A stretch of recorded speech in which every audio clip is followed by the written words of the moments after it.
Là, t'es mal, hein. Là t'es mal. Ou tu le jettes, tu vois. Enfin, tu le jettes avec amour, tu vois.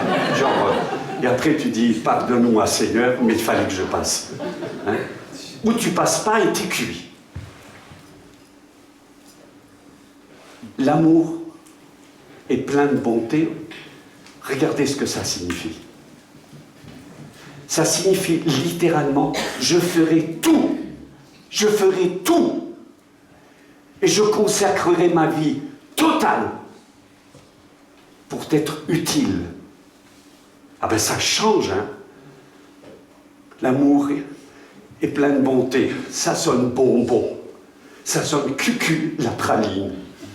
Hein? Je suis bon. Ben, des fois, moi, tu sais, je ne suis pas toujours bon. Hein. Pas du tout. Hein. Des fois, j'ai aucun sentiment. Mais je comprends ce que ça veut dire. Je vais faire tout pour être utile, pour t'être utile. Car Dieu a tant aimé le monde qu'il a donné. Il s'est rendu utile. Agapé se manifeste. C'est des actes. Dieu s'en fiche de nos paroles. Oh, je t'aime. Ouais, alors, moi je suis dans le besoin et tu me dis que tu m'aimes et il me serrera la main. Allez, ciao, ciao. Non, non, non. Quand on aime, on le manifeste.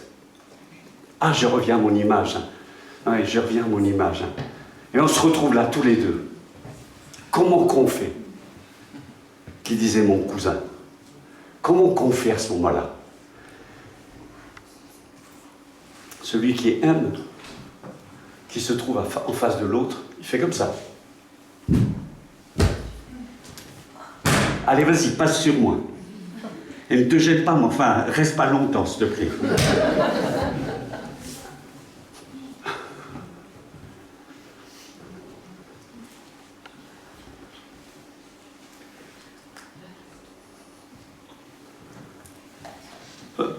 J'aimerais terminer en disant ceci. Et c'est la raison pour laquelle il y a ces petits vers.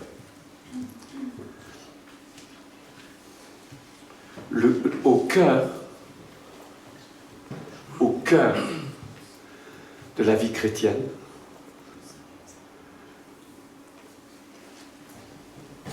au cœur de Jésus,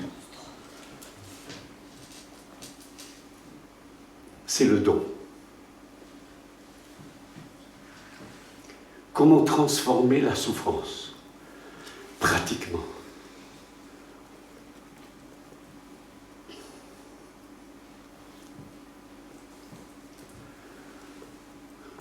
Pour quelle raison Jésus choisit de partager ce soir-là le pain et le vin? Et il rappelle des choses absolument essentielles.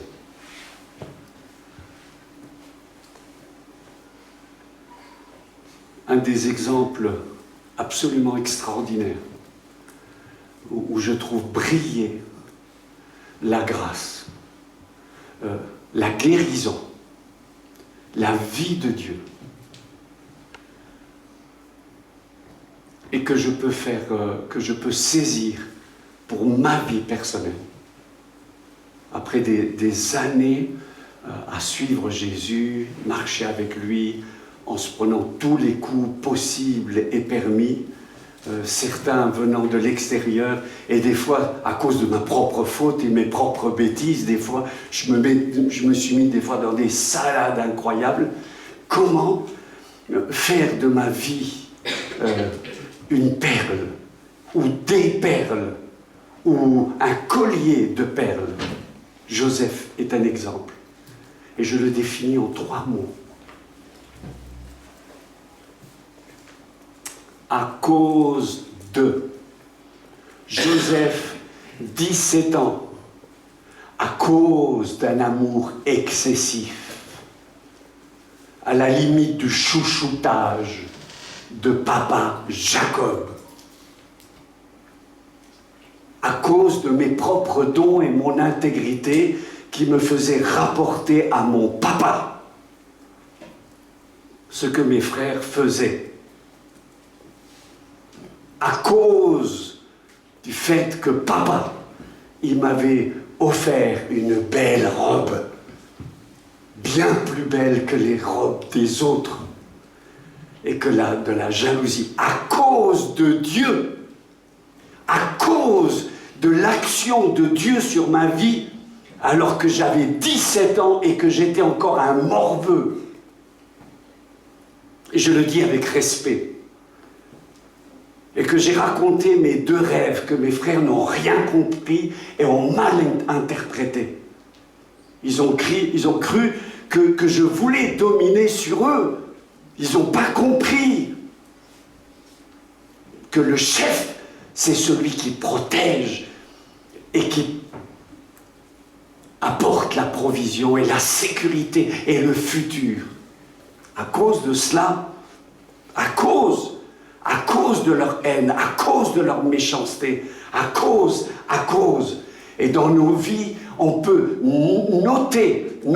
Et s'il y a 3 mots que vous pouvez garder, et ensuite vous complétez et vous apportez votre propre prédication, parce qu'il n'y a pas de copyright. Vous pouvez la développer à votre manière en racontant à cause des choix de vie de vos parents, de vos propres choix, de tout ce qui a pesé, des accidents de la route et du péché des autres. Parce qu'on n'a pas toujours été coupable qu'un jour un type alcoolique vienne, paf, et nous percute, et qu'on se retrouve avec les 2 jambes cassées.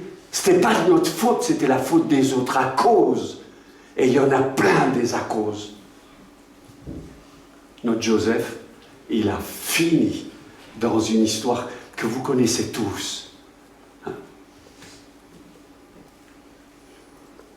Battu, jeté dans un puits, failli être assassiné, vendu. Personne ne sait ici ce que c'est. Vendu, tout nu, dans un endroit qu'il ne connaissait pas, ne connaissait pas la langue, ne connaissait pas la culture. À cause de tout ça, il s'est retrouvé dans la mouise, la pire de pire.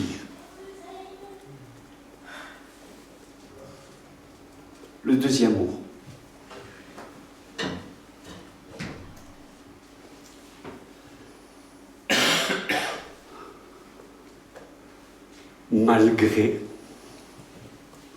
Malgré cette horreur, malgré l'esclavage et la souffrance,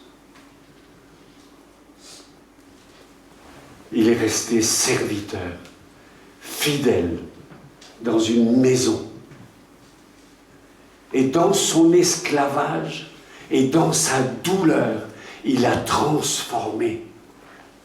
Et le Saint-Esprit, là, Dieu, le texte dit, Dieu était avec lui.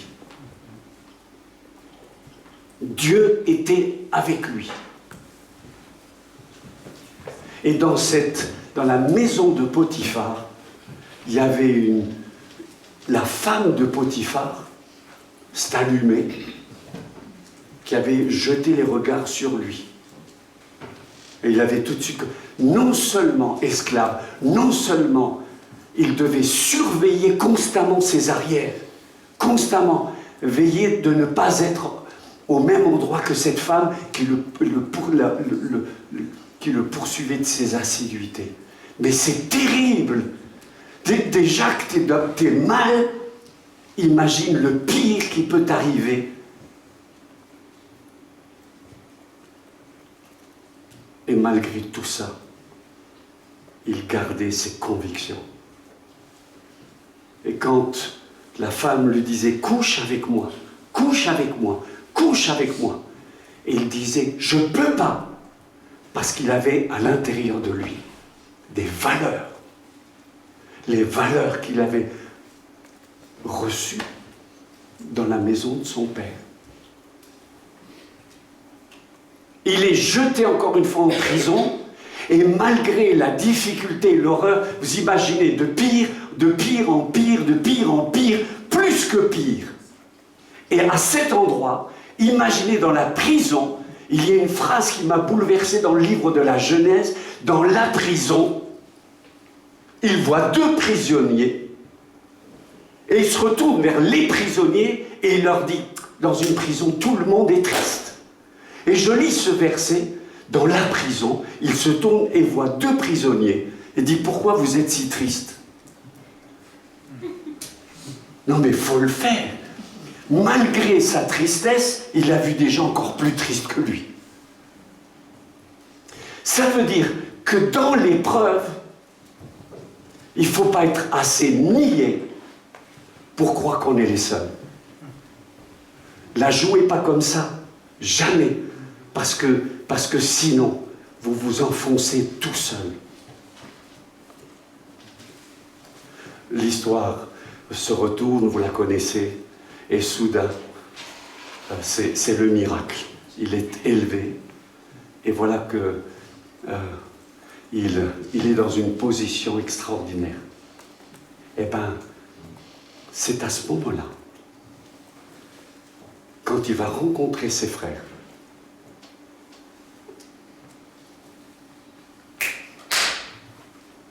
il dit, c'est pas vrai.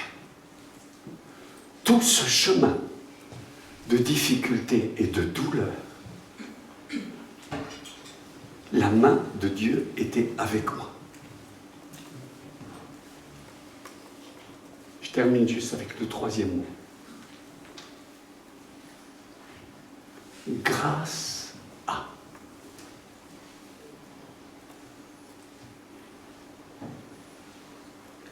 C'est pas vous. C'est pas vous qui m'avez envoyé. Non, non, non, non, non, non, non, non. Est-ce qu'il a été envoyé par qui? Soyons logiques, par qui? Par ses frères. Et il va dire quelque chose où se manifeste la puissance de la guérison, la puissance de la vie de Dieu. Lui, il a vécu une délivrance absolument extraordinaire. Non, non, n'ayez pas peur. C'est Dieu qui m'a envoyé. Voilà.